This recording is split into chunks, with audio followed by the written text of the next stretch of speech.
Bueno, creo que comenzamos a grabar y le damos la bien llegada a todas y a todos que escuchen, comparten este círculo de palabra que estamos construyendo aquí de manera bonita, ojalá con mucha palabra dulce, pero también con ideas y propuestas bien contundentes que llamen también a la acción, eh, sobre un tema bien interesante del que no se ha hablado mucho, pero que de una u otra manera se está poco a poco dando a conocer y sobre todo que deja de ser un tema de expertos y, asumido por la sociedad civil en pleno y que tiene otras preocupaciones y consecuencias en el devenir no solamente de las comunidades humanas, sino también de los ecosistemas y los territorios en América Latina y en el planeta. Bueno, mi nombre es Álvaro Restrepo Gaviria, hago parte de Extinción Rebelión o Rebelión Extinción Latinoamérica y estamos muy contentos de que este círculo de palabra, eh, como ustedes van a ver, vamos a tener voces y propuestas bien interesantes eh, que van a abordar esto precisamente de esta cumbre ministerial que se va a dar cita la próxima semana en Cartagena de Indias, en Colombia, que el tema de la tributación global, incluyente, sostenible y equitativa. Ese nombre tan largo y tan, a veces puede sonar hasta rimbombante, eh, mm, tiene unas miradas, como les decía, también desde las organizaciones y la sociedad civil. Entonces esperamos que este círculo de palabras en realidad se hace un círculo, va a tener distintos momentos. Uno primero va a ser unas 3 intervenciones de cuatro invitadas, invitados, de distintos lugares de América Latina, de distintas experiencias, ya enseguida les vamos a conocer. Y después de eso, pues vamos a abrir precisamente en un segundo momento, vamos a abrir la palabra para que eh, preguntas, ideas, sensaciones de que aquí se están dando cita en este círculo de palabra, pues las podamos poner en común y después podamos hacer unas propuestas que creo que van a ser bien interesantes. Entonces, de manera general, les cuento que entonces en un primer momento vamos a tener a Clelia Guerrero desde Ecuador y a Germán Niño, que es colombiano, pero se encuentra en ese momento en Bolivia. Hacen parte de la Tindad, pero Germán también hace parte del Comité Internacional del Foro Social Panamazónico. Entonces, con ellos vamos a comenzar, además porque la Tindad ha estado como en el proceso que se está generando, que llega pues a Cartagena. Y después vamos a tener la palabra, la intención de Iván Martínez, de Amnistía Internacional Américas, que también ha sido de los convocantes a este círculo de palabra. Y después de Iván, vamos a escuchar a otro compañero, a Juan Pablo Olson, que seguramente nos va a hablar desde Argentina, que hace parte de la plataforma campaña Deuda por Clima. Después de que abordemos, cada uno va a tener más o menos 8 o 10 minutos para ello. Y después, como decía, vamos a tener una segunda ronda donde quienes han ingresado a este círculo de palabra, pues puedan hacer sus apreciaciones, preguntas o planteen sus ideas.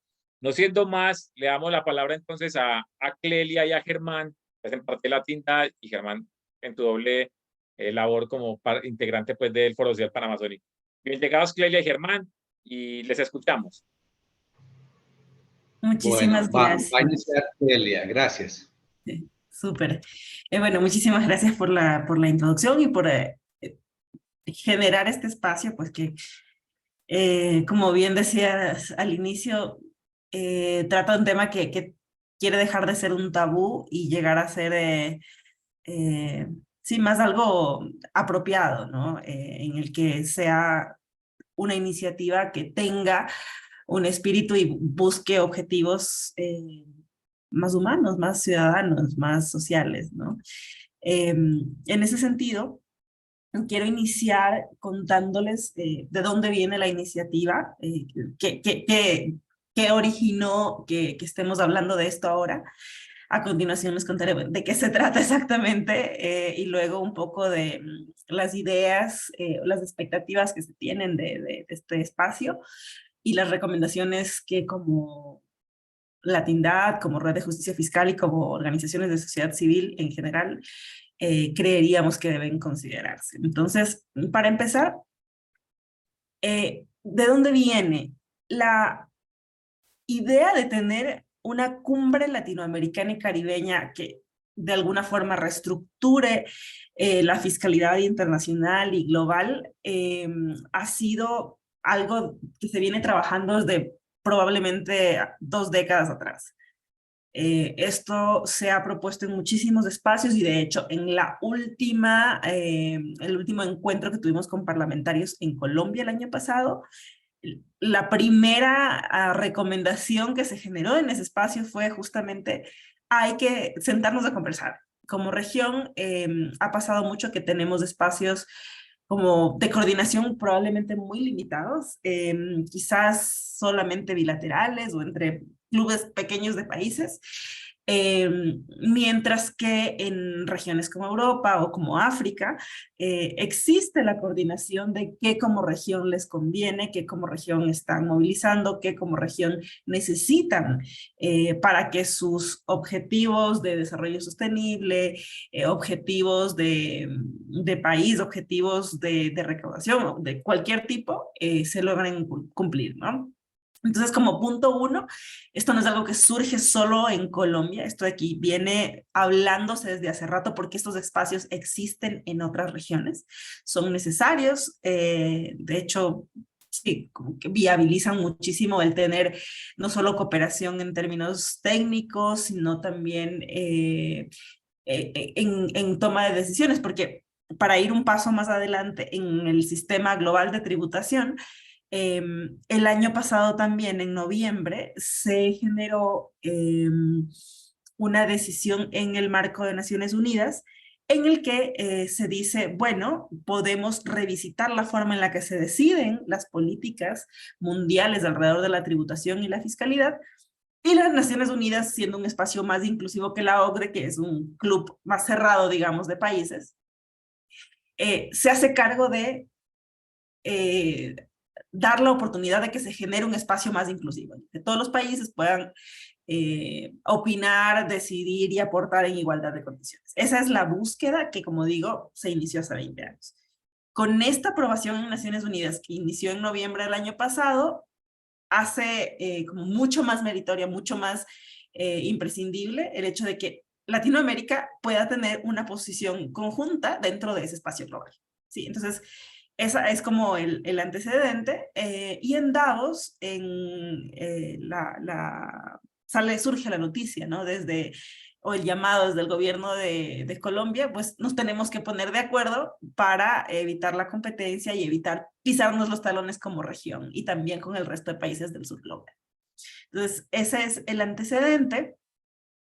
Y luego, ¿qué surge? Después de Davos en enero 16 aproximadamente que se lanzó la iniciativa, se proponen varios momentos oficiales, ¿no? Entonces, el primer momento oficial fue el evento académico que se realizó en mayo, a inicios de mayo de este año, y básicamente lo que hacía era invitar a contribuciones académicas que puedan guiar la toma de decisiones sobre este espacio de cooperación regional latinoamericana.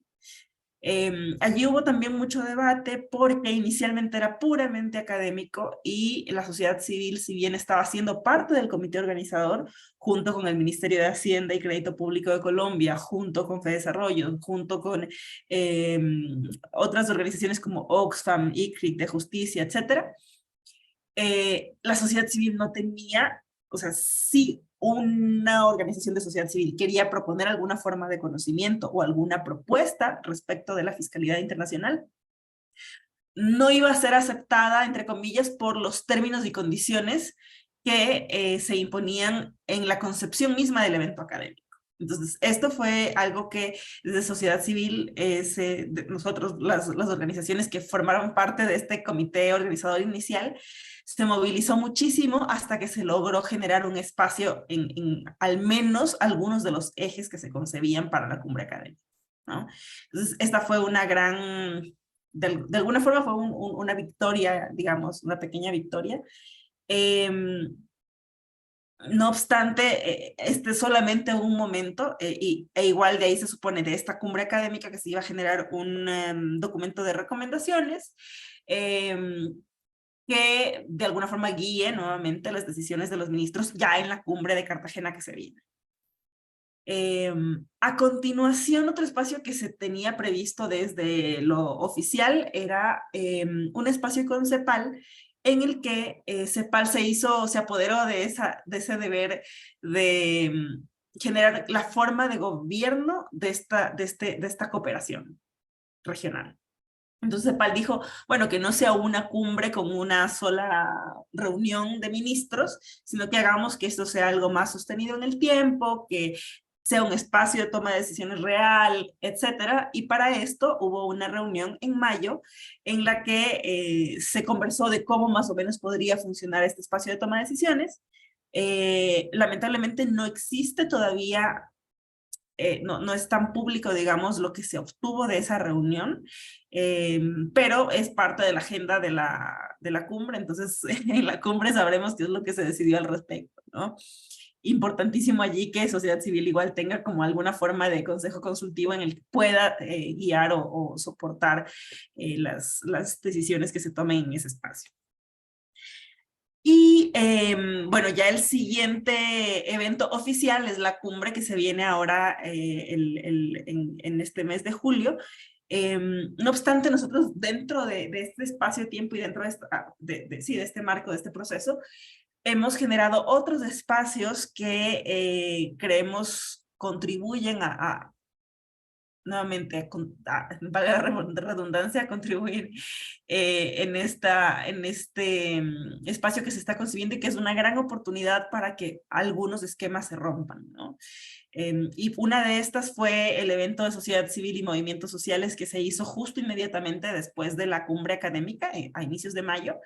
Esto fue liderado por PNUD, pero también como Latindad y como Red de Justicia Fiscal tuvimos un espacio nuestro de asamblea en el que nos sentamos a poner sobre la mesa los temas que queríamos priorizar y los temas que queríamos movilizar en este espacio.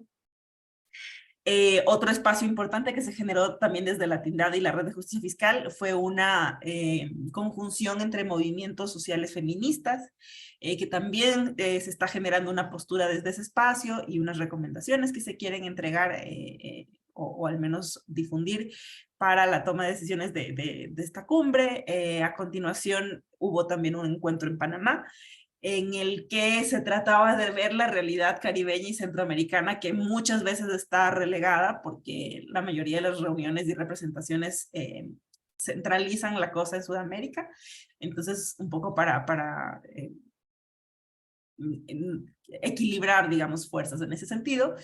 Y han habido otros espacios, muchos de gestión, pero estos son como los más relevantes. Y para terminar, algo importantísimo que vemos desde Latindad es que el seguimiento y la evaluación a cualquier cosa que se decida dentro de esta cumbre es transversal. O sea, tenemos que como sociedad civil hacernos cargo de nuestra tarea de dar seguimiento a las cosas, que hacer o al menos vigilar porque las cosas que se dicen que se van a hacer se cumplan, y si hay algo que se decide que no está acorde con el título de esta cumbre, que es que sea sostenible, que sea incluyente, que sea responsable en general. Si algo de eso no está siendo coherente con eso, pues nosotros tenemos la obligación de alzar la mano y demandar cosas. Entonces, esto como marco del proceso, le doy paso a Germán, creo que me tomé los 10 minutos, pero ahí voy.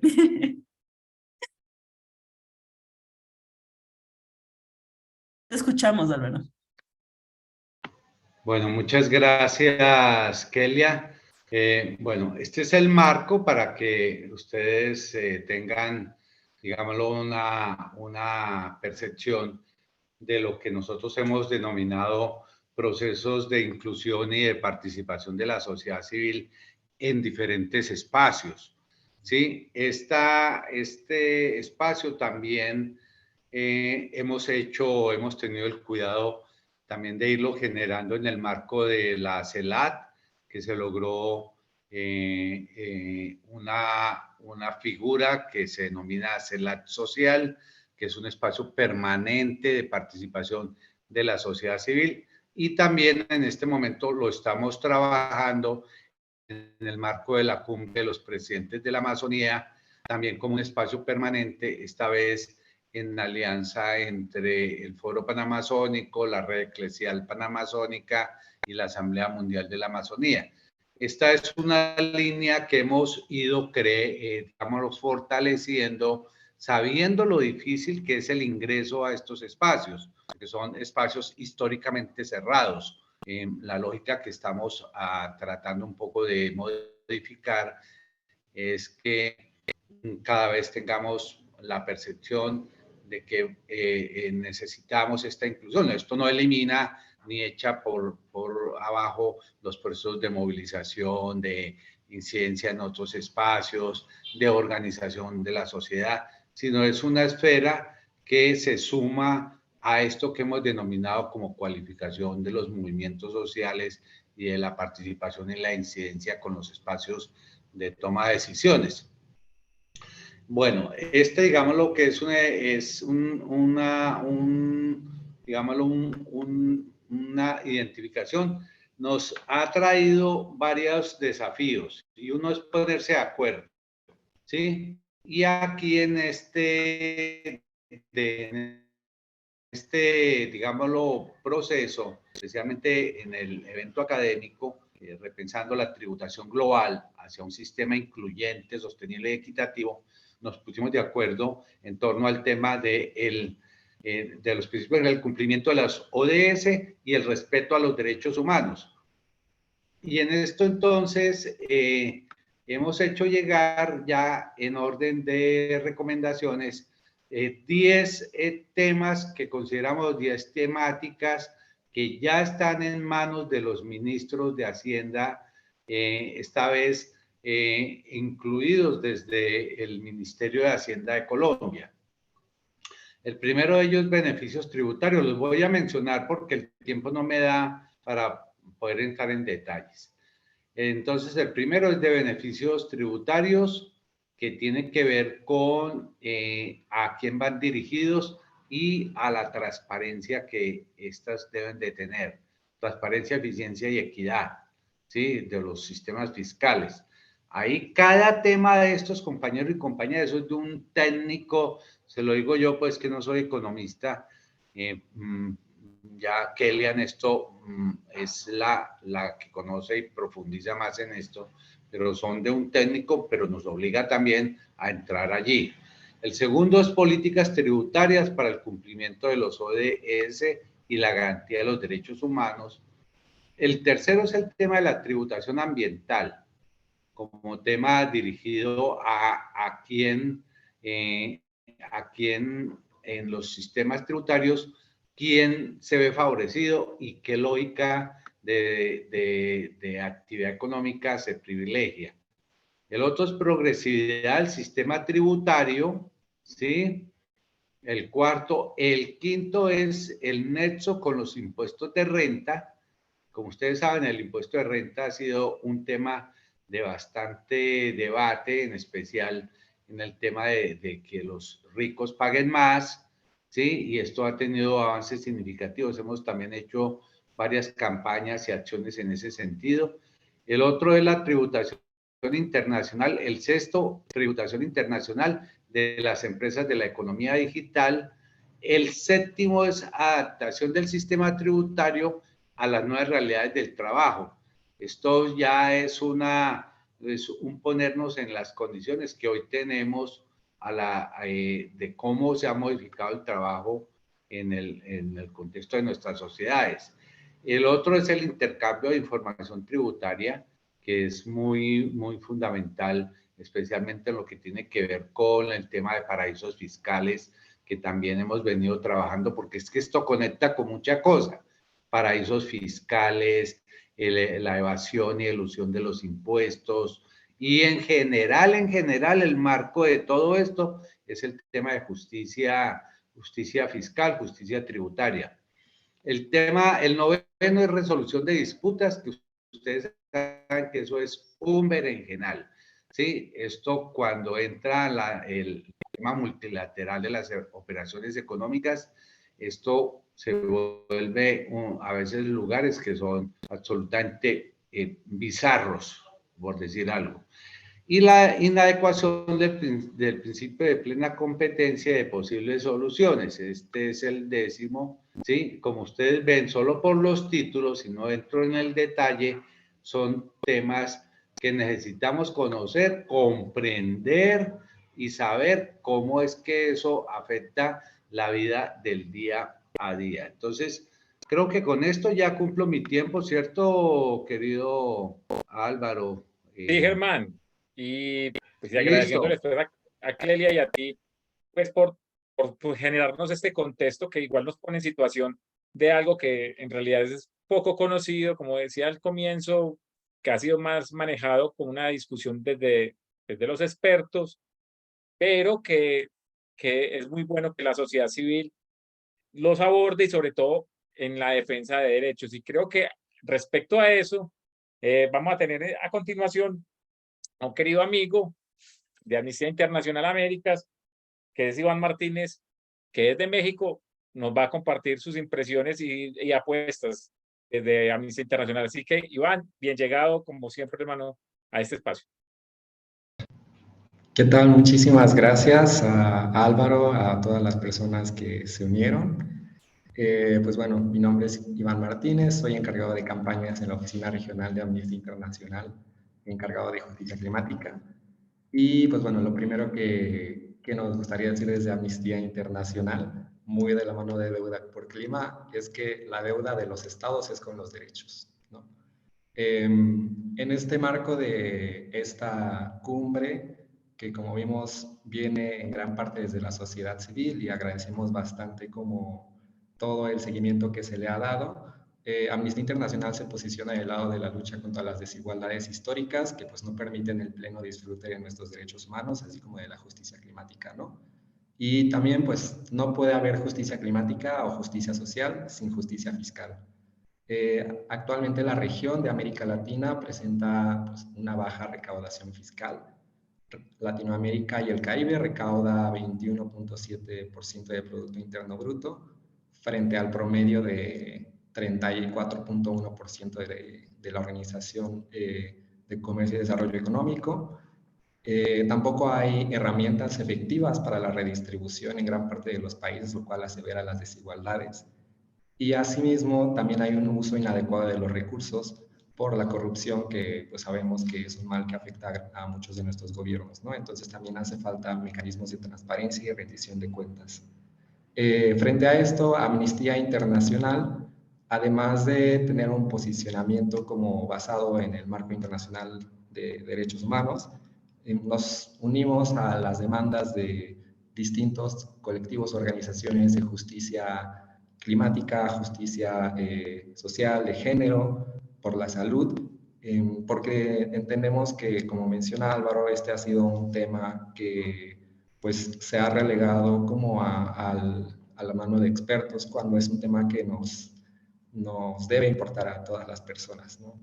Entre las medidas estructurales que Amnistía Internacional está exigiendo en el marco de esta cumbre, pues obviamente en cuestión de redistribución y de recaudación, incrementar los impuestos a las fuentes de riqueza, principalmente pues obviamente de los estratos más altos, ¿no? Que es una cuestión que debe hacerse sí o sí para reducir las desigualdades. También incrementar la tasa global del 15% acordada en el G20 para las empresas transnacionales, que muchas de estas, pues como sabemos, tienen patrones extractivos en nuestra región. Y una coordinación contra la evasión fiscal.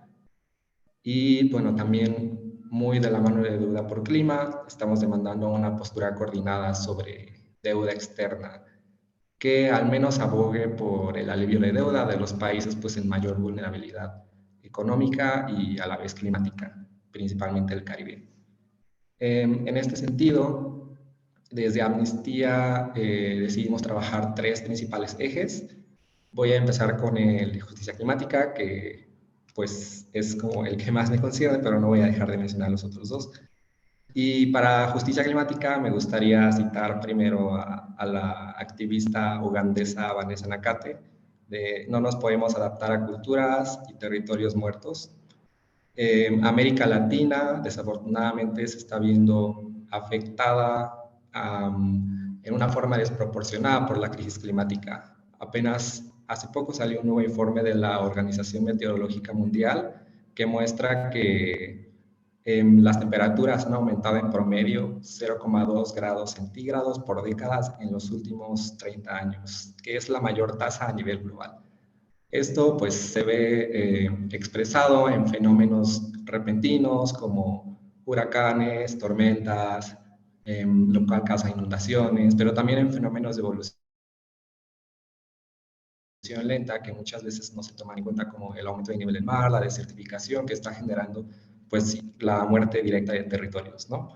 Desde Amnistía sabemos que no podemos olvidar la responsabilidad histórica del norte global en esta crisis climática de los países ricos industrializados, y pues que como muchos pueblos han dicho durante siglos, y como el panel intergubernamental de expertos por el cambio climático reiteró en uno de sus últimos informes, la vulnerabilidad no es solamente una vulnerabilidad ambiental o climática, sino está influida por factores sociales como el mismo colonialismo o desigualdades históricas, ¿no? Estas desigualdades pues se expresan en un sistema financiero injusto, en donde pues la mitad de los países a nivel global que enfrentan una alta vulnerabilidad climática se encuentran también en una presión por deuda. Y en la región, específicamente el Caribe, y países como Haití, Antigua y Barbuda, Guyana, Dominicana, Belice y Cuba, pues desafortunadamente no están teniendo el suficiente espacio fiscal, es decir, los suficientes recursos para invertir en proteger sus derechos humanos y mucho menos para proteger a su población para hacer frente a los peores efectos del cambio climático. Entonces, en ese sentido, nos unimos pues justamente al llamado de movimientos que nos anteceden como Deuda por Clima, de que debe haber un alivio, reestructuración, incluso cancelación de deuda para estos países como que están tanto en vulnerabilidad climática como económica. Igualmente sabemos pues, que los países ricos del norte global deben cumplir con sus responsabilidades diferenciadas en cuestión de otorgar financiamiento, dado que pues, es algo que está estipulado incluso dentro del Acuerdo de París, pero sabemos que en nuestra región estos mecanismos de financiamiento se están entregando en forma de préstamos y no de subvenciones. Esto a la vez está generando mayor deuda en los países, ¿no? Entonces, es una situación bastante grave donde un mecanismo que en teoría debería ser un mecanismo de justicia solamente está generando mayores desigualdades. Y ante esto, pues también estamos exigiendo mecanismos de financiamiento justos, pues basados en subvenciones. Y bueno, respecto a justicia climática, también tenemos consideramos que el hecho de que el norte global tenga mayor responsabilidad frente al cambio climático no quita el hecho de que la principal causa de este sea el uso de combustibles fósiles, y los países de nuestra región no han dejado de quemar nuestros derechos ni están caminando hacia una transición justa, sostenible y participativa. Y desafortunadamente quienes están sufriendo las consecuencias de la extracción de combustibles fósiles, que como sabemos también afecta el derecho a la salud, son poblaciones históricamente vulneradas o marginalizadas dentro de los países, principalmente poblaciones indígenas, afrodescendientes y rurales, ¿no? Entonces, pues sabemos que las 19 economías más grandes de la región gastaban el año pasado, tan solo el año pasado, 166,000 millones de dólares en subsidios a combustibles fósiles, ¿no? Por decir una comparación, con un 50% de lo que tanto Bolivia, Colombia, Argentina, México y Venezuela dan como subsidio mensual a los combustibles, se podría sacar de la pobreza a 5 millones de personas.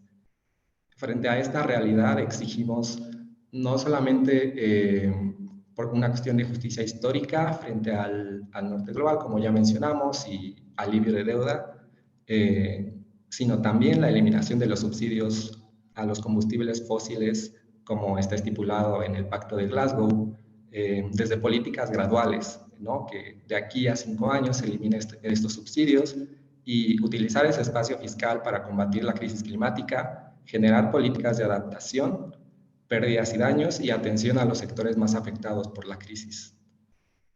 Un segundo tema que desde Amnistía estamos impulsando también es la cuestión de la salud. Desafortunadamente nuestra región, a pesar de contar con aproximadamente 10% de la población global, sufrió casi un tercio de las muertes de COVID por falta de sistemas de salud y protección social justos. La mayoría de los países no invierten el mínimo establecido por la Organización Panamericana de la Salud, perdón, de 6% del Producto Interno Bruto en salud pública anual. Y lo que está sucediendo es que las familias están básicamente poniendo de su bolsillo para, pues, enfrentar retos de salud, ¿no? Casi una tercera parte de todo lo que se gasta en salud anualmente lo pagan directamente las personas, porque los sistemas de salud, pues, la atención es muy tardada o hay desabasto de medicamentos, y pues directamente tampoco hay una atención primaria en muchas comunidades, poblaciones y territorios donde no hay ni siquiera cobertura. Y esto tiene que ver bastante con justamente la inequidad y la cuestión de justicia fiscal y la recaudación y redistribución de los recursos, ¿no? Finalmente, un tercer tema que también consideramos prioritario es la cuestión de derechos sexuales y reproductivos y perspectiva de género. Con la pandemia hubo un retroceso de casi 18 años en cuestión de avances respecto a la brecha de género. La carga de cuidados hacia las mujeres se incrementó brutalmente. Disminuyó la atención hacia los derechos sexuales y reproductivos, la atención pre y postnatal, el acceso a servicios de salud, primeros auxilios, atención a supervivientes de violencia de género. En general, existen datos muy graves sobre cómo, gracias a esta realidad, se estima un incremento en la región de 1.7 millones de embarazos no planeados, 800,000 abortos, muchos de ellos en condiciones inseguras, casi 3,000 muertes maternas y casi 40,000 muertes infantiles, justamente por la falta de inversión en este sector, ¿no? Entonces, justamente la cuestión de sistemas de cuidado es que estos padecen una falta de financiamiento crítico cuando son realmente una clave para combatir las brechas de género y los roles que se le asignan tradicionalmente a las mujeres y a las personas feminizadas, ¿no? Y ahí está el componente, pues, igualador de la política fiscal que puede ayudar a revertir las desigualdades históricas, pues, entre hombres y mujeres, ¿no? La garantía de derechos sexuales y reproductivos, como sabemos, es una ola que ha, pues, recorrido toda la región. En específico, hablando del aborto, ha habido como varios avances muy importantes, como la descriminalización en Argentina, Colombia, México, pero eso no es una garantía plena de su acceso, ¿no? El Estado, perdón, debe asegurar los suficientes recursos para la accesibilidad efectiva de las mujeres y personas con capacidad de gestar, pues, a servicios que sean dignos y justos. Entonces, básicamente, desde Amnistía estamos desde esos tres principales pilares, uniéndonos en demandas con otros movimientos, y reiteramos de nuevo que justamente la deuda de los estados es con los derechos, y pues que sin recursos no hay derechos. Gracias, Iván. Bueno, y al escuchar este panorama de, por un lado, una creciente inequidad financiera que se ve directamente relacionada con la falta de recursos para políticas sociales, para el cuidado precisamente de la tierra. También de lado se sigue manteniendo y se sigue incrementando un colonialismo financiero. Y creo que de eso y algo más nos va a compartir Juan Pablo Olson, que muy amablemente también nos acompaña en el Círculo de Palabra, que hace parte de la campaña de Deuda por Clima. Así que, Juan Pablo, te escuchamos. Muchísimas gracias, Álvaro. Bueno, muchísimas gracias a todos y a todas por estar conectados. Yo soy Juan Pablo Olson, hago base en Buenos Aires, Argentina. Es un placer y una alegría muy grande escuchar lo que han aportado Clelia, Germán e Iván. Para nosotros es muy importante la agenda que han mencionado, que la precisaron claramente, posiblemente podemos agregar algún poco de contexto hacia atrás y hacia adelante a mediano y largo plazo de cómo plantear una agenda que, a la par de que se plantean todos estos temas de tributación global con justicia social, con justicia fiscal, con justicia climática, que claramente lo han mencionado los compañeros y las compañeras, y hay un escenario en donde hubo una reunión de la CELAC con la Unión Europea y hubo una cumbre de los pueblos donde también se debatieron de alguna manera los ejes que aquí se mencionaron. Hacia adelante va a haber la cumbre de presidentes panamazónicos. Yo le agregaría un contexto que tiene que ver con que el año que viene se van a cumplir 50 años de la declaración del grupo G77, que es el grupo de países, de mayor cantidad de países del sur global, que han planteado el gran debate de que para que haya un cambio real tiene que haber un cambio del orden económico internacional. Entonces, todos estos ejes que han mencionado Clelia, Germán e Iván quedaron muy claros y los acompañamos totalmente, y es un camino de construcción colectiva, de aprendizaje. Escuchamos atentamente, el encuentro va a ser en Cartagena, este encuentro de tributación global va a ser en Cartagena. Nosotros hemos coordinado acciones conjuntas, la publicación de un documento común firmado por nuestras organizaciones, pues nos parece muy importante un camino de construcción colectiva, de participación de la sociedad civil en estas instancias, como mencionaban Clelia, Iván y Germán.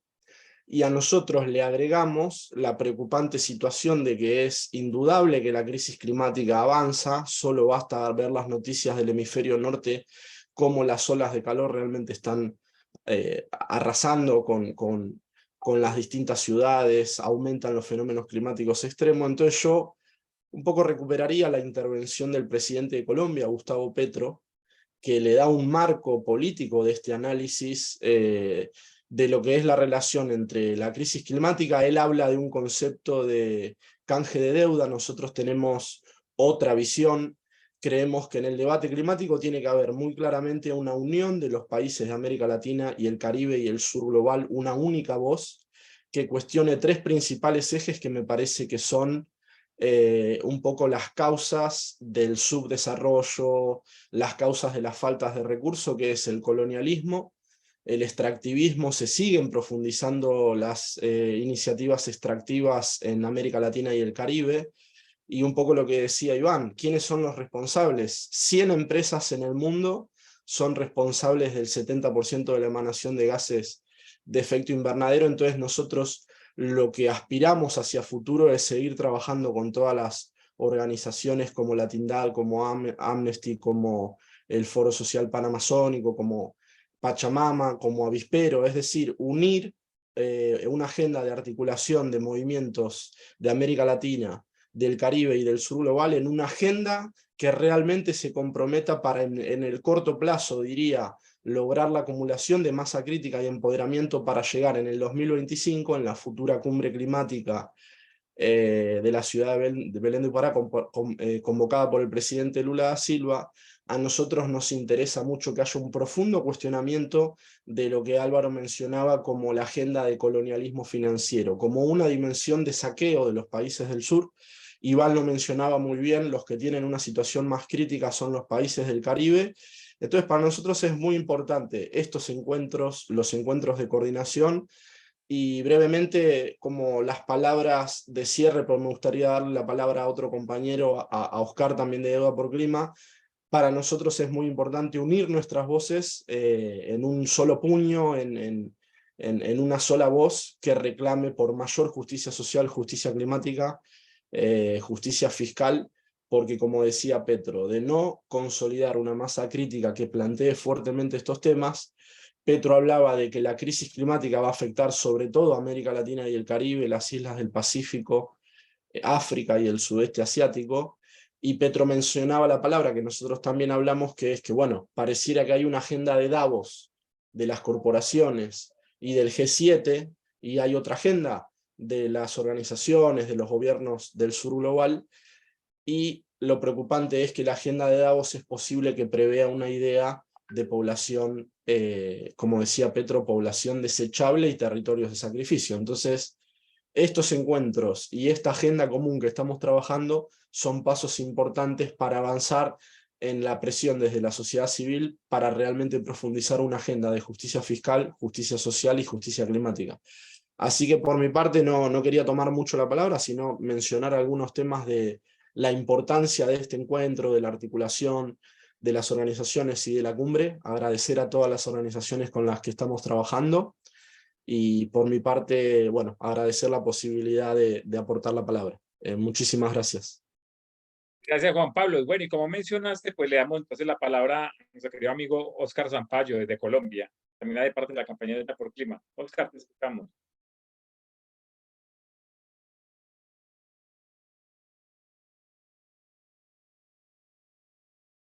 Bueno, si de pronto Óscar no está en el momento pues para que pueda hablar, entonces yo creo que podríamos pasar a este segundo punto que precisamente es, como es un círculo de palabra, este encuentro que estamos teniendo, la idea es invitarles a quienes ingresaron a este espacio a que hagan cortas intervenciones, hagan preguntas o impresiones que tengan a partir de lo que hemos escuchado en este rato, mientras Óscar nos comparte su palabra. Entonces, si alguien tiene algo para decir, plantear, alguna precisión. Bueno, yo por mi parte sí le preguntaría a Juan Pablo, bueno, antes de que dar la palabra a Guillermo, que ya la levantó, compañero pues desde México de Amnistía Internacional, es si nos contás de manera breve precisamente qué es Deuda por Clima, porque igual hemos mencionado aquí distintas organizaciones, pero sería importante también para quienes nos vean y escuchen luego qué hacen estas organizaciones, qué hacen estas plataformas, cuáles son sus objetivos, de manera muy sucinta. Gracias, Álvaro. No sé si Guillermo había pedido la palabra, brevemente entonces, Guillermo, es brevemente para que después vos hables. Desde el Movimiento Deuda por Clima somos un movimiento global con presencia en América Latina, en Estados Unidos con movimientos sociales, en Europa, en África y en Asia, que creemos que tiene que haber una coordinación global de un movimiento internacional de solidaridad que cuestione que los principales ejes problemáticos para la comunidad global son la crisis climática, que es un tema que indiscutible, los avances en el consenso de la gravedad de la crisis climática, y un segundo aspecto que no se ha mencionado mucho en estos tiempos, que es el tema de la relación entre crisis climática y crisis de deuda de los países del sur global. La mayoría de los países del sur global, Argentina es un caso, se han endeudado con un préstamo que fue el mayor préstamo en la historia del Fondo Monetario Internacional de 44.000 millones de dólares, y incumpliendo el propio estatuto del fondo se destinaron en su totalidad a la fuga de capitales. Ese ejemplo es un ejemplo entre otros. Entonces nosotros planteamos que para que los países, nuestros países del sur global, cuenten con recursos financieros para adaptación, mitigación y transición justa y autodeterminada, hay que hacer un gran cuestionamiento de este modelo de colonialismo financiero, y por eso el movimiento se llama Deuda por Clima, cuestionando las deudas financieras que pesan, que ahogan a los países del sur global. Este sería como la descripción breve, Álvaro, y ahora sí me gustaría escucharlo a Guillermo, si les parece. Yo creo que enseguida le damos la palabra a Guillermo, de Óscar Zampayo, que también es de la campaña de Deuda por Clima. Ya lo tenemos aquí en conexión y después vendría Guillermo. Pidiéndole disculpas a él. Dale, no, Óscar. Bueno, Álvaro, disculparme, pues no había entendido pues que me estabas compartiendo la palabra, pero nada, pues nosotros desde Colombia estamos ahí coordinando esta campaña de Deuda por Clima aquí en Colombia y impulsarla en los países de la Amazonía, de la Yaya, la América Latina. Allí queremos hacer una conexión muy fuerte con los pueblos y con las naciones indígenas que están en la Amazonía, de la Yayala, pero también con otros pueblos de Colombia. Por eso hoy nos acompaña Diruney Torres. Él es un arhuaco que pues el pueblo arhuaco es uno de los que tienen asentamiento en la Sierra Nevada de Santa Marta, y tiene unas tradiciones, unas cosmogonías y unas arraigo con la tierra muy interesante. Entonces, este es el propósito que también desde Deuda por el Clima está impulsando la conexión de diferentes actores sociales como sindicatos, como ambientalistas, pero también una conexión muy fuerte con los pueblos y las naciones indígenas y aborígenes o primarias de este territorio. Entonces, allí queremos tener una fuerza importante de movilización, no solamente social, sino también de la movilización del pensamiento, de la movilización de entender estos nuevos sistemas de conocimiento, bueno, estos nuevos, no, estos sistemas de conocimiento que han estado, que se han preservado a través de estas comunidades originarias, pero que chocan con otros sistemas de conocimiento, en este caso, por ejemplo, el sistema de conocimiento tributario, el sistema de conocimiento fiscal, especulativo, que avasalla y violenta a estos territorios.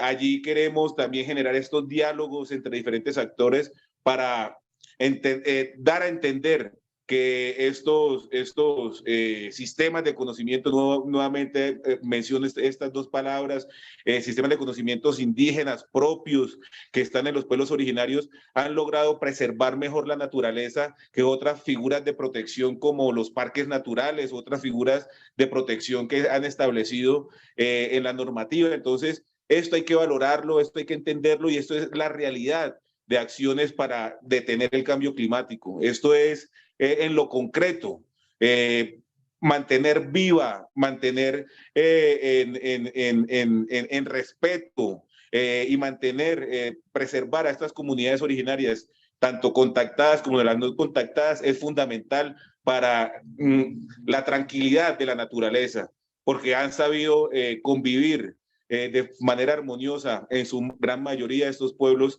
con la naturaleza. Entonces, eso es el propósito también de Deuda por Clima, que entendamos que este sistema acumulativo, este sistema de la deuda está afectando a los desfavorecidos de este territorio, y es allí donde están estas comunidades, están generando acciones para salvar el planeta, pero el costo es muy alto. Entonces, yo dejaría hasta allí, Álvaro. No sé si podemos compartirle la palabra al compañero Irunei después de los compañeros de Amnistía, para que Irunei, el compañero Arhuaco, también se presente y pueda compartir la palabra. Gracias, Oscar. Sí, si Irunei quiere, después de que intervenga Guillermo, que había levantado la palabra, estaremos encantados de escuchar también su palabra. Y bueno, recuerden pues que pueden levantar la manito si les queda por ahí, o hacer una ceñita, quien quiera intervenir, preguntar, porque este es un círculo de palabra y nos vamos retroalimentando. Entonces, pasemos a escuchar a Guillermo, y si René lo desea, vendría después de él. Adelante, Guillermo. Hola, colegas, amigas y amigos, mucho gusto de estar aquí y gracias a ustedes por sumarse, por acompañarnos. Pues nada, muy breve y solo compartir la emoción que me da de sabernos organizados rumbo a la cumbre de Cartagena, que como ya varias de ustedes lo saben, pues es un momento fundacional para la agenda, ¿no? Y ver rostros amigos, rostros nuevos, ¿no? Para mí, pero que seguramente van a ser nuevos y nuevas amigas, pues me emociona mucho, ¿no? Por ahí reconozco también el apellido de mi papá en alguna de las participantes. Saludos hasta los barrios del oriente de la Ciudad de México.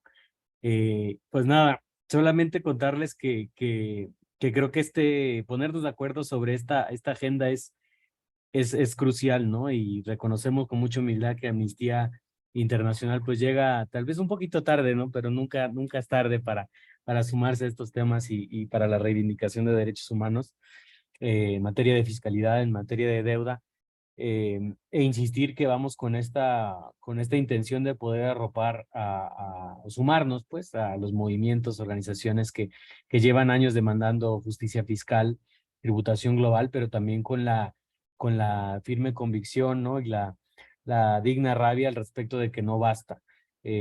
Como ustedes saben, y ya se ha mencionado, los colegas de la TINDAD también hacían el encuadre al inicio de la llamada, ¿no? De una forma pues conveniente, los estados enmarcaron esta discusión estrictamente sobre tributación global, ¿no? Que implica impuestos hacia transnacionales, que implica coordinación frente a la evasión, que es muy importante y lo vamos a apoyar, ¿no? Pero que no es suficiente dadas las calamidades que enfrentamos en términos de desigualdades sociales, de crisis climática, ¿no? Deudas históricas contra poblaciones racializadas, ¿no? Contra las mujeres, en fin, contra distintos grupos, las clases populares. Y en ese sentido vamos a ir a Cartagena a demandar más, a demandar primero consistencia a nivel doméstico, ¿no? No solamente se trata de ponerse de acuerdo frente a actores extrarregionales, ¿no? Aquí a las empresas, ¿no? A quienes mueven los capitales dentro o fuera de la región, sino también de que haya una consistencia a nivel de gasto, como ya decía Iván, para invertir en esos temas que reduzcan las brechas y garanticen derechos y garanticen la justicia climática. Y todo el tema de deuda, ¿no? Ustedes ya lo explicaron muy bien, que no está sobre la mesa hoy día, en las agendas, digamos, de la discusión, pero que ojalá con la presión de todas, de todes, logremos que esa presión alcance para que en este primer encuentro al menos haya un compromiso claro de cómo seguir la conversación, ¿no? Y de cómo habilitar otros espacios, sea en el mecanismo permanente de fiscalidad o en otros, para que haya esa postura coordinada en materia de deuda externa que al menos abogue por el alivio de la deuda de los países con mayor vulnerabilidad económica, como ya decía Iván, especialmente el Caribe, ¿no? Entonces, no, eso, ¿no? Compartir esa emoción, pero reiterar también la digna rabia que nos lleva al espacio de demandar más o a demandar incluso fuera de lo que los propios estados han definido como prioritario hasta ahorita en este encuentro. Hasta ahí la dejaría con ánimos de escuchar a los demás y dedicar un ratito más a hablar entre todos. Gracias, Guillermo. Y sobre todo, pues, traer aquí la palabra dignidad, que creo que hace parte como es el verdadero biocombustible que nos tiene que seguir encontrando y recordando, pues, que el 1 de enero se cumplen 30 años del levantamiento zapatista. O sea, porque es que la historia no para, la historia es dinámica, somos parte de ella. Entonces, creo que tenemos que seguir aprendiendo. Bueno, Diurunei, Oscar propuso que Diurunei nos diera un saludito o expresara algo, si él lo desea. Adelante. Bueno, muy buenas noches. Qué pena no encender la cámara en estos momentos, pero seguramente tendremos la oportunidad de vernos en Cartagena, que muy gratamente nos ha invitado el líder ambientalista Oscar Sampaio, que es un referente de Colombia y también para los pueblos indígenas, que ha aportado mucho en la protección de la madre tierra, especialmente con el tema del fracking, ¿no? Y yo creo que, bueno, para los que no me he presentado o no alcanzaron a escucharme, soy Duirunei Torres Torres, del pueblo indígena Arhuaco de la Sierra Nevada de Santa Marta. Actualmente pues estamos siendo parte de las mesas de diálogo de temas ambientales del movimiento indígena de Colombia, y desde allí le estamos apostando a diferentes digamos, estrategias en pro pues, de salvaguardar los territorios indígenas, los conocimientos y todo lo que tiene que ver con la madre tierra, ¿no? Y yo creo que aquí han tocado aspectos muy importantes como la participación, y pues no es mentira que los grupos, digamos, más afectados en estos temas han sido los pueblos indígenas, al tener, digamos, la mayor parte de los territorios indígenas, perdón, de los territorios, y es necesario que avancemos, digamos, en un mecanismo de participación efectivo que sea real y que sea garantista, ¿no? Porque no es suficiente que el gobierno o el Estado haga, digamos, negocios, digamos, a cambio de clima, sin tener en cuenta a los pueblos indígenas, cuando en últimas, pues, son las personas que viven en los territorios quienes preservan y salvaguardan todo lo que existe, ¿no? Y, y a partir de allí, pues, mencionaban otro aspecto muy importante que me pareció rescatable, y es el tema de salud, ¿no? Yo creo que el ambiente va muy asociado al tema de salud, así lo hemos entendido los pueblos indígenas, no solamente el pueblo arhuaco. Vemos a la tierra no como lo denomina la ciencia, como seres inertes, sí, para nosotros todo tiene vida y tiene que respetarse como se respeta al ser humano, ¿cierto? Entonces, entender digamos, el componente de la vida de la madre tierra es entender que es necesaria que ella exista para nosotros también poder existir, ¿no? Y por último, pues, como sé que no nos podemos extender mucho, me gustaría como hacerle, digamos, una pregunta a los panelistas y es cómo se han pensado ese mecanismo de participación, digamos, no solamente, ahí lo decían bien, ¿no? No es de lo técnico, sino que también la sociedad civil pueda participar. Pero sí me gustaría saber si existe algunos enfoques, digamos, diferenciales al respecto, como lo mencionaba el compañero Oscar, pues hay una diversidad de pensamientos alrededor de todos estos asuntos y me parece pues muy importante, inclusive ni siquiera entre pueblos indígenas a veces existe como una unidad en cuanto a la forma de ver la vida, la forma de ver el mundo, ¿no? Entonces, preguntar cómo se han pensado ese aspecto de esa participación, digamos, bajo esa diversidad que existe, digamos, en toda América Latina y el Caribe. Muchas gracias. Gracias, Dironey. Y bueno, ahí queda planteada esa pregunta para quienes han comenzado con este círculo de palabra. Creo que esa podría asumirlo de pronto Clelia y Germán.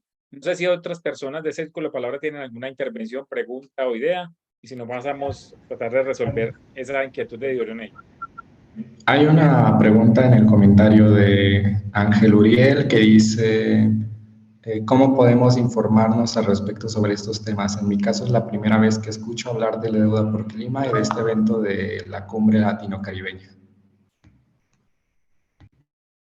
Bueno, Juan Pablo, ¿dónde puede cualquier persona que quiera saber qué es deuda por clima, dónde puede leer y sobre todo dónde puede conectarse y ser parte? Sí, Ángel, buenas noches. Muchas gracias por el comentario. Nuestros canales de comunicación puede ser a través de las redes sociales en español, Deuda por Clima, X Clima, Twitter, Facebook, Instagram, nuestras redes sociales. También tenemos una página, Deuda X Clima. Así que en todo caso, también te puedo dejar mi contacto en el chat, como para quedar en contacto. Muchísimas gracias. Gracias, Juan Pablo. Yo quisiera aprovechar esa pregunta que hizo pues Ángel Uriel, agradeciéndole, antes de dar la palabra a Laura Almanza, que ya levantó la mano, es preguntarle a Clelia, es precisamente dentro de esa nueva arquitectura financiera, dentro de esa búsqueda de equidad a través de los recursos, pues siempre se dice, es que en nuestros países no tienen recursos o estamos en el subdesarrollo y tenemos que mantenernos siendo productores de materias primas. Es como que ese es nuestro signo trágico. Sin embargo, en Ecuador próximamente van a haber dos plebiscitos que tienen hondas implicaciones en la región, en especial el de la Amazonía ecuatoriana, que van a consultarle a toda la población del Ecuador si están de acuerdo en mantener o no el petróleo bajo el Yasuní y preservar ese rincón tan importante de vida del planeta. Contanos qué se está viviendo ahí y cómo se relaciona eso con esta temática que estamos abordando en el Círculo de Palabra. Súper, Álvaro. Yo creo que nos puede ayudar a revisar como las ideas teóricas básicas de lo que los impuestos significan para un país. Y es que los impuestos no solamente tienen un fin recaudatorio, que es el más visible y el que normalmente se enfatiza. Los impuestos tienen también fines de guiar, digamos, el comportamiento de las poblaciones. Y esto significa que da incentivos para ciertos comportamientos que se creen necesarios dentro de un país y a la vez genera desincentivos para los comportamientos que se considera que son no adecuados para los objetivos del país, ¿no? Entonces, en este sentido, creo que uno de los llamados que como sociedad civil hacemos es que haya coherencia con los compromisos que se han asumido desde los países, tanto a escala global como a escala regional, compromisos como los objetivos de desarrollo sostenible y la garantía de derechos en general, ¿no? Que todas las constituciones, creo, tienen como centro y fin de su existencia.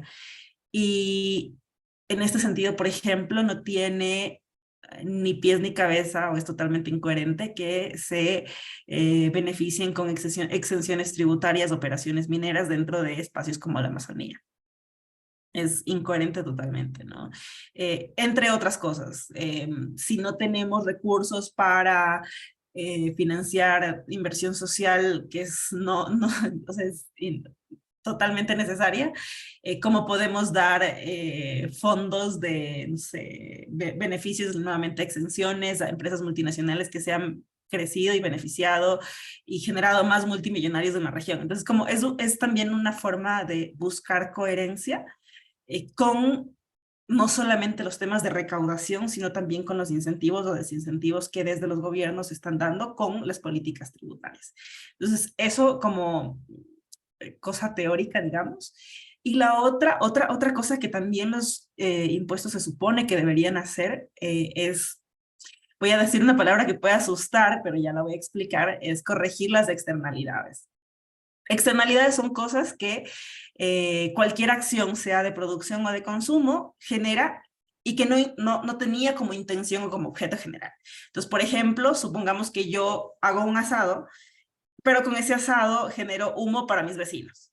¿Ya? Y es incómodo para mis vecinos. Entonces, de alguna forma el impuesto viene a ponerse para corregir eso, para cobrar por esa disminución del bienestar que estoy causando por las cosas que yo estoy haciendo, ¿no?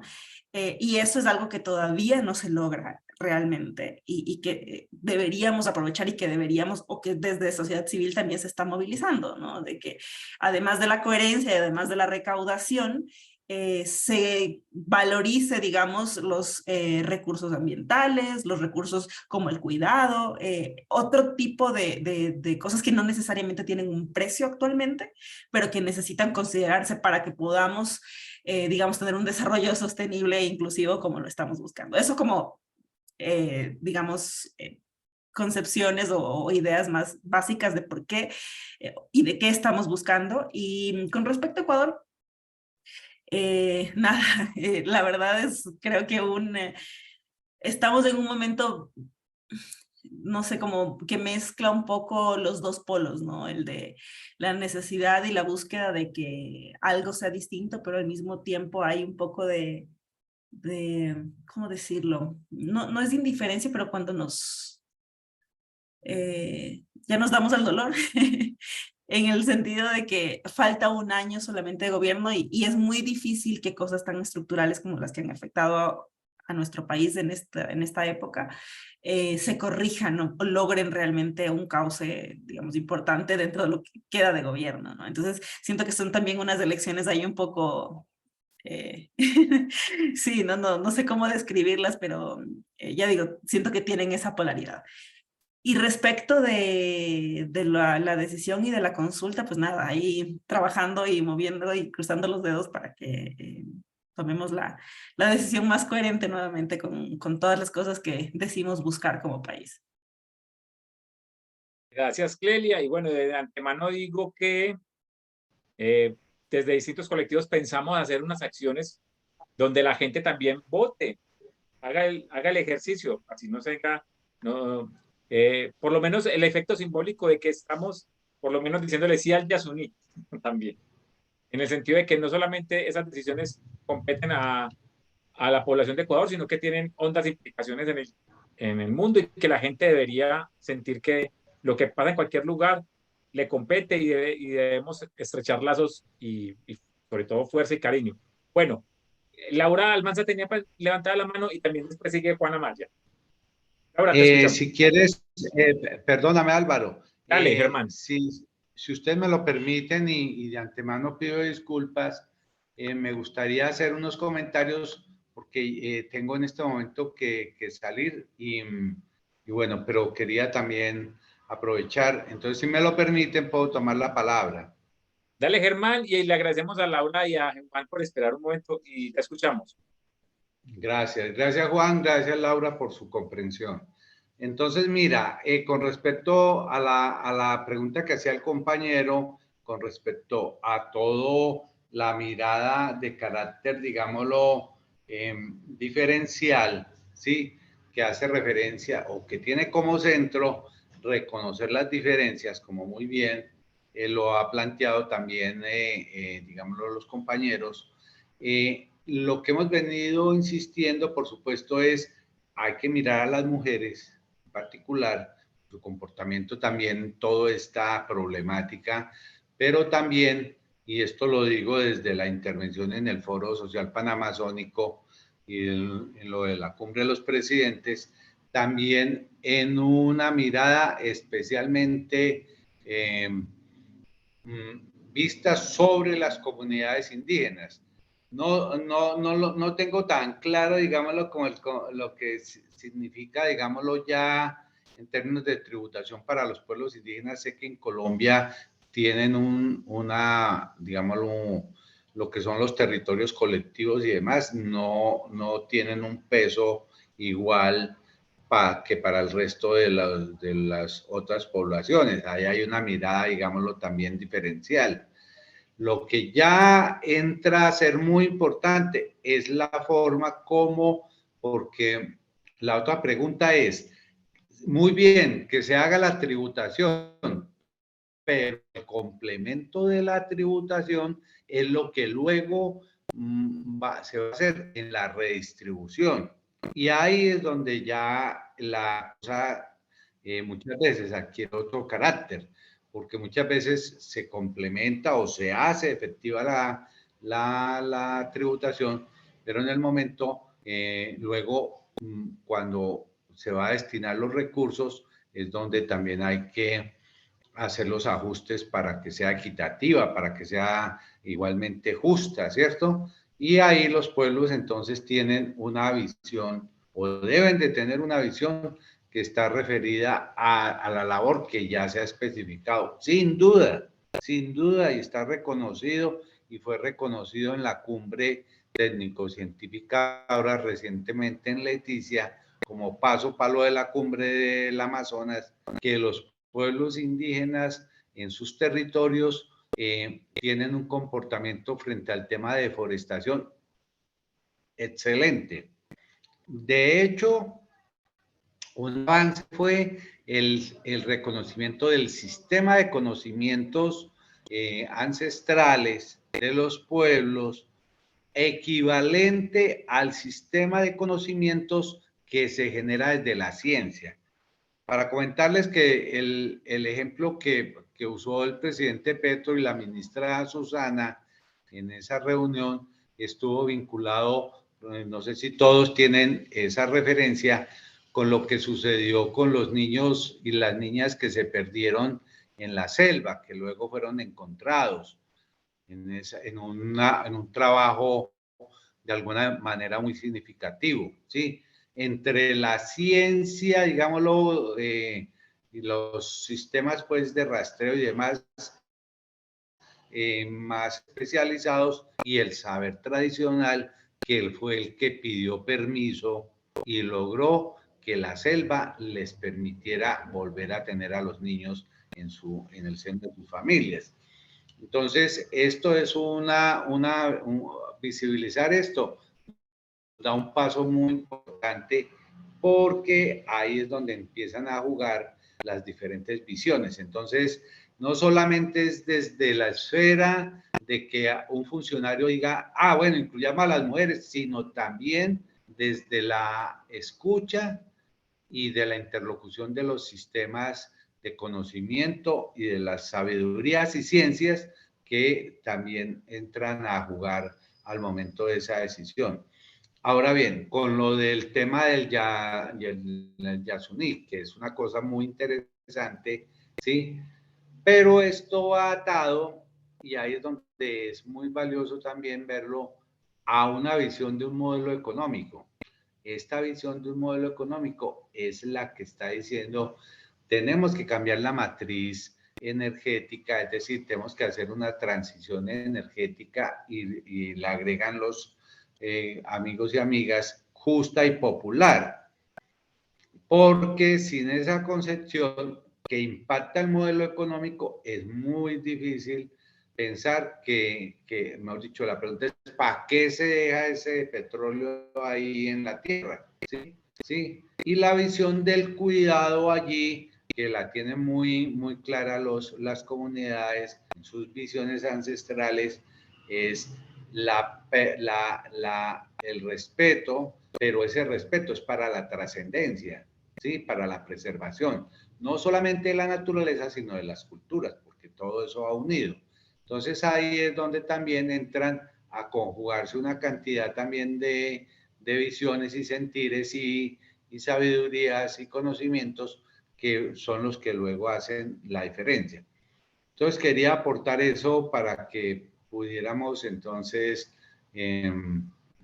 bueno, compartir estas reflexiones.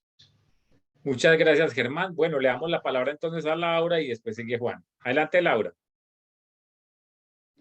Bueno, buenas noches. Mi nombre es Laura Almanza, vengo desde la organización de la IPOC Pachamama y bueno, tengo una pregunta en específico y es, digamos que respecto de todo el proceso, digamos que de la cumbre fiscal existen unos, digamos que no unas limitantes, sino quizás barreras, y es que cada país, obviamente como consecuencia de la soberanía, tiene un código, bueno, no cada país, algunos países tienen un código técnico respecto de todo el tema fiscal, presupuestario, tributario, y específicamente pues Colombia tiene uno.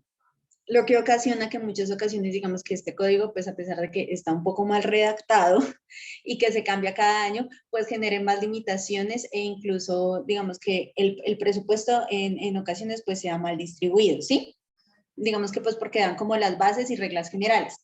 En Colombia dice que en otros países de Latinoamérica se tienen 10 principios respecto al presupuesto y a temas de tributo.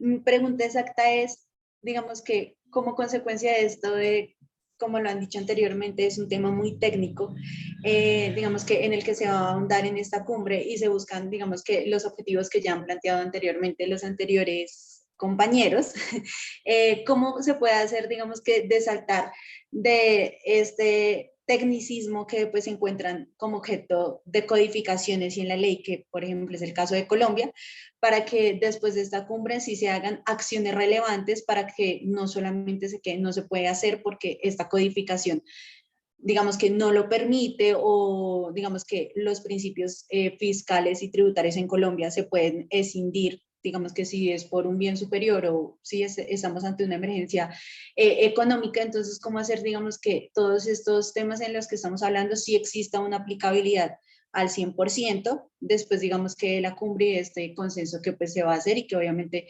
por parte de la, digamos que de la participación de la sociedad civil. Entonces no sé, digamos que con todo esta experiencia que ustedes han tenido con anterioridad y que no es el primer proceso que han hecho, sino que pues vienen, digamos que realizándolo, sí, por medio de diferentes reuniones o eventos, cómo digamos que han podido hacer para que en sus países o en donde digamos que se están desarrollando estos procesos, pues se lleven a cabo esta justicia fiscal, que digamos que es la que necesitamos, pues porque sin presupuesto pues no se pueden proteger los derechos. Entonces esa es mi pregunta. Gracias. Gracias, Laura. No sé quién se atreva a dar unas ideas acerca precisamente de la pregunta de Laura. Mientras van pensando alguna respuesta a eso, yo diría dos cosas, no, una cosa, y le daría la palabra a Juan, mientras encontramos cómo responder. Yo diría que hay una propuesta, puede ser que así como se ha logrado en algunas legislaciones del continente, la propuesta, por ejemplo, el presupuesto participativo, podría pensarse también un escenario donde la tributación sea también participativa, es decir, que haya injerencia de las comunidades y haya una destinación específica de lo recaudado que no esté basado en el extractivismo, que pueda destinarse, entre comillas, al bien común, que no tenga que pasar directamente por un Ministerio de Hacienda o de Economía que al final redistribuya, sino que por lo menos en las regiones de donde se hace la tributación, pues directamente le llegue a las comunidades, cosa que normalmente no se hace, pero eso es una idea que podremos también abordar luego. Entonces, mientras, si alguien tiene alguna respuesta en este momento para Laura, le doy paso a eso, o si no, le damos la palabra a Juan, y ya después vamos a como a redondear el final de ese círculo de palabras. Bueno, entonces yo creo que le damos la palabra a Juan, y después miramos cómo le podemos responder un poquito más a Laura. Adelante. Hola, muy buenas noches para todos. Mi nombre es Juan David Amaya, tengo 16 años y los saludo desde la ciudad de Villavicencio, en Colombia. Estoy muy feliz de poder estar acá en esta reunión. Claro, es agradecer a lo que es Deuda por el Clima y Amnistía por la invitación. Yo soy parte de un colectivo que se llama Friday for Future. Se enfoca en generar huelgas climáticas en el marco de la lucha por la justicia y la acción climática en Colombia, perdón, en el mundo. Y hago parte de un grupo principal que se llama MAPA, que significa por sus siglas en español, Zonas y Áreas Más Afectadas. Bueno, a lo que respecta a la cumbre, tengo una consulta. ¿Cuál es el papel de las organizaciones como el FMI o el Banco Mundial en la promoción de la justicia fiscal que se busca abordar en la cumbre? ¿Y cómo, a través de esto, puede promover la cancelación de la financiación hacia los combustibles fósiles? Muchas gracias, Juan. Bueno, ¿quién quisiera responder tanto la pregunta de Laura como la de Juan? Germán, si quiere adelante.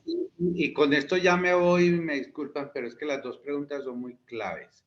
Germán, Bueno, entonces ya como también partes, si respondiendo a esas preguntas nos tal vez una propuesta que desde la TINDAD o desde el FOSPA creas que podría llevarse o podría servir para la articulación, porque al final va a ser como un espacio propositivo. Agradeciéndote de antemano pues la participación. Adelante. Gracias. Mira, Laura, en el tema de la justicia fiscal, mira, el tema de la plata en los gobiernos, tú no te imaginas lo difícil que es. Es decir, este es el templo sagrado del capitalismo dentro del Estado, ¿sí? Ahí el ingreso es muy complicado. Uno, porque lo encumbran como un tema muy técnico y luego porque cuando tú logras desenmarañar lo técnico y queda desnudito el tema de la injusticia, entonces es cuando queda claro quién es, para qué lado está el privilegio, ¿sí? Esto es una lucha por la democratización, ¿sí? Y como tú dices, es muy importante y debe tener las vías por donde esto se vuelve, digámoslo, viable, es por las vías también de la elección, digámoslo, de los gobernantes, ¿sí? Por ese lado, y la capacidad que tengamos como sociedad civil de poner estos temas en las agendas de los, digámoslo, de gobiernos, ¿sí? Una acción de sociedad civil que es lenta, que cualquier avance hay que celebrarlo, que tiene que ver mucho realmente y que pues por supuesto tiene todas las tensiones encima del contexto internacional, porque no solamente son decisiones, y ahí me meto con lo de Juan, no son solamente decisiones que toma un gobierno, ¿sí? Sino muchas veces son decisiones que son presionadas por organismos multilaterales, en el caso del fondo, en el caso del Banco Mundial, ¿sí? Y por toda la forma como se estructura el mecanismo de la deuda, ¿sí? De la deuda pública. Esto es fundamental. Esto de la tributación, póngale, y quienes estén interesados, póngale al lado la problemática de la deuda pública, porque el contraste, o sea, donde se decide qué plata va realmente para la gente, primero tiene una primera decisión y es cuánto se le va a pagar a los que le debemos. Entonces, si ustedes revisan históricamente el pago de deuda, se van a dar cuenta que más de la mitad lo destinan para el pago de deuda, ¿sí? Y son mecanismos muy complejos donde están, por un lado los bancos, estos bancos, pero por otro lado una serie de acreedores, muchos de los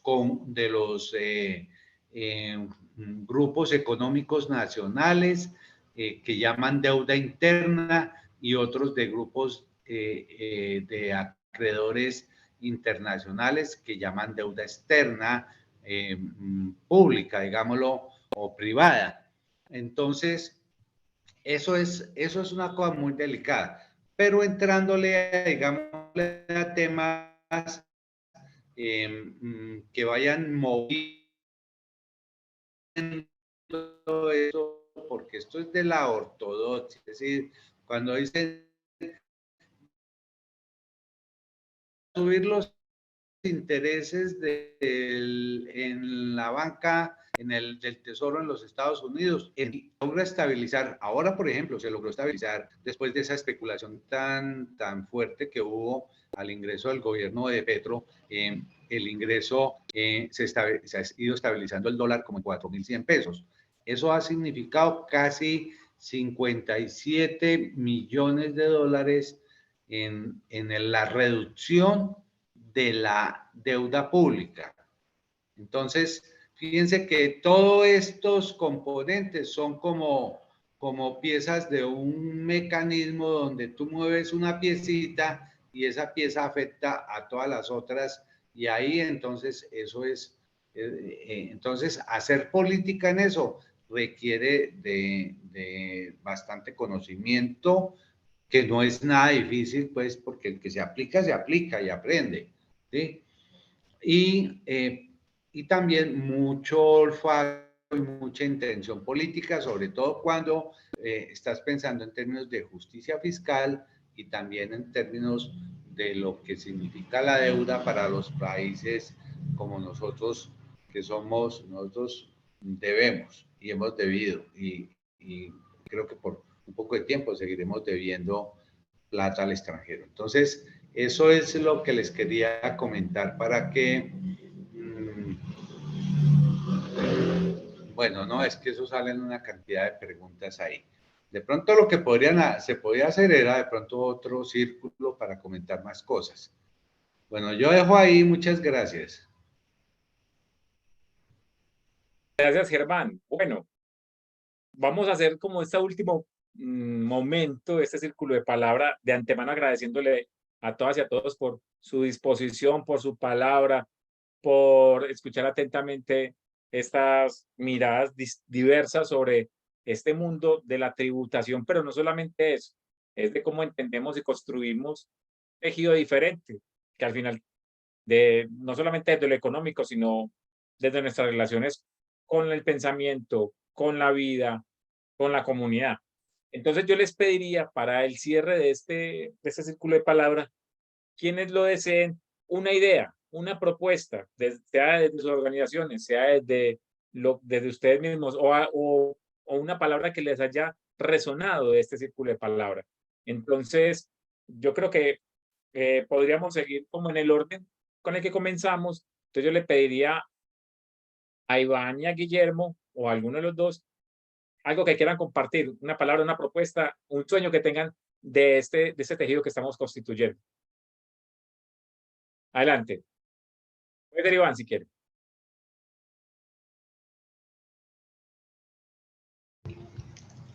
Pues yo creo que justamente sería como, bueno, y uno de los objetivos que también tenemos desde Amnistía es que empecemos a ver a la justicia fiscal como algo fundamental para cualquier otro tipo de justicia, ¿no? Y que justamente es momento como de exigir como a los estados, como que pues los recursos se destinen y se redistribuyan de una forma justa para poder garantizar pues los derechos humanos de todas las personas, y en específico pues en el marco de la crisis climática.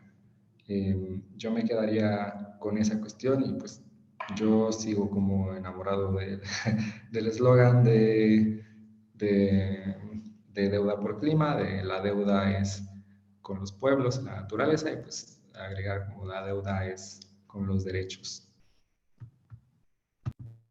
Muchas gracias, Iván. Guillermo, ¿cómo se siente? ¿Una idea, un proyecto, una propuesta? Yo me quedo con organizar la indignación, ¿no? Ir a la cumbre con este espíritu, seguir, ¿no? Recibir la estafeta de acompañar la estafeta de tantas organizaciones que han estado empujando esto y ampliar los límites, las exigencias hacia los mundos que queremos. Magnífico. Yo diría que hay que pasar de la indignación a la digna acción y esperemos que podamos seguir caminando por ese senderito. Juan Pablo, ¿qué quieres compartir para el final? Si de pronto nos escucha Juan Pablo Olso. Bueno, no sé si de pronto Laura, Juan, Diurenei quieren dar una última palabra, compartirla.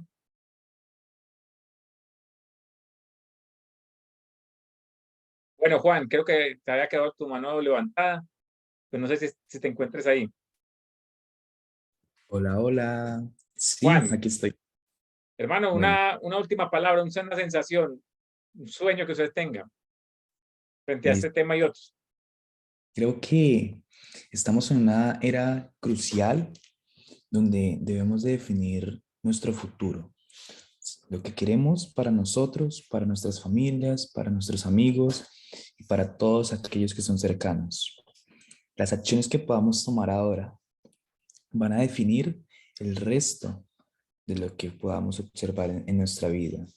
Así que esta cumbre es crucial para dar pie a una nueva economía que nos permita ser más sostenibles ante los gobiernos, tanto los gobiernos como las empresas, las organizaciones, y permitan avanzar significativamente para combatir esta crisis social, ambiental y económica que estamos viviendo actualmente.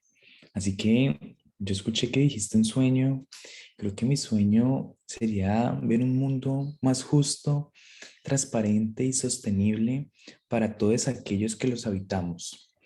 Entonces, gracias en serio al equipo organizador de este evento y a todos aquellos que nos están escuchando, porque estoy seguro que las acciones que cada uno de nosotros hemos venido trabajando desde nuestras comunidades y nuestros pueblos contribuyen significativamente frente a la causa, frente a este gran problema que estamos viviendo. Entonces, nada, dejo nuevamente la palabra y feliz por todo. Muchas gracias, Juan. Bueno, yo para cerrar diría, pues si de pronto, Laura levantó la mano. Después me reservo esta última palabrita para darle paso a Laura. Adelante.